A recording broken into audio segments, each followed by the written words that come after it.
Welcome back to Hannity. Donald Trump, he's going to join us in just a few minutes. But first, earlier today, an unhinged President Obama, well, he lashed out at Donald Trump and those who dare to question why he refuses to use the simple term radical Islam. Watch this. For a while now, the main contribution of some of my friends on the other side of the aisle have made in the fight against ISIL is to criticize this administration and me for not using the phrase radical Islam. This is a political distraction, and that kind of yapping has not prevented folks across government from doing their jobs, disrupting plots, and protecting all Americans, including politicians who tweet and appear on cable news shows. We now have proposals from the presumptive Republican nominee for President of the United States to bar all Muslims from emigrating to America. And if we fall into the trap of painting all Muslims with a broad brush and imply that we are at war with an entire religion, then we are doing the terrorist work for them. Here with reaction, author of See Something, Say Nothing, a Homeland Security officer, exposes the government's submission to jihad. Former DHS employee Philip Hannity. Philip, now you started working for DHS in what, 2003, correct? Yes, I was a founding member of DHS. And part of your job is you were looking for terror ties. For example, you would identify people with terror links. In the early 2000s, you were profiling people with links to all of these terror groups. That was your job, right? Yes, we were connecting the dots. We were focusing on individuals and organizations, networks across both the United States and with affiliations in foreign countries. Then 6 years into your tenure in 2009, you were ordered to scrub the records of Muslims with these terror ties by our government. Who told you to do that? It was directed from DHS headquarters.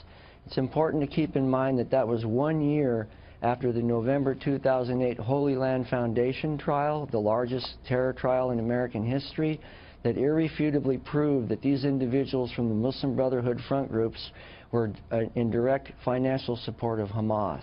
And that's the trial where CARE was named as an unindicted co-conspirator, if I'm not mistaken.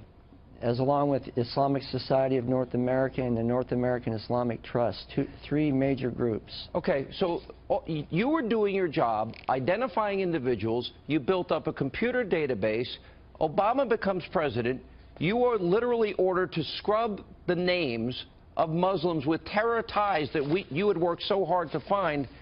You believe you could have stopped what happened in Orlando and San Bernardino had you not been ordered by Obama's DHS to do this. Is that true? Well, that was the first, what I call the first great purge. That was in 2009 with more than 800 records. The case that I'm referring to about stopping the San Bernardino and now related to the Orlando was 3 years later in 2012. It was a larger case called the Tablighi Jamaat Initiative, and it was another network separate from, but related to in some ways, the Muslim Brotherhood network that we just talked about. So, in the case of San Bernardino, it was Saeed Farouk and his wife. You had identified that mosque as a place where you believe we should have been paying attention to, correct? There's an entire network of those kind of mosques across the United States, and I found out a couple days ago that the mosque in Fort Pierce is also related to the same network. Two big cases now. Let me ask you bluntly, could San Bernardino, but you were doing this great work, and I applaud you for what you have done. You were told to scrub, literally, the records of Muslims with terror ties. You had to do your job or you'd be fired. Do you believe in your heart that the information you had gathered, if you had kept that information, you might have been able to prevent the terrorist attacks in both San Bernardino and Orlando? Well, to clarify, I wasn't told to scrub. My agency deleted them themselves. But yes, I believe I have a plausible premise that we could have stopped it by two major ways. Either Saeed Farouk would have been put on the no-fly list and not allowed to travel, or his pending fiancée would have been denied a visa because of his affiliation with an organization with plausible ties to terrorism. That's at least two different ways. Can I repeat this one other way? You did your job and other people did their jobs and in comes the Obama administration, and they wipe out all the work that could have potentially saved the lives of Americans. Is that a fair statement? Yes, it's a fair statement. My records were tagged, and I got an email from all 67 of them when they were deleted, and they came back to my inbox exactly the moment when they were entirely deleted from the system. Oh, my God.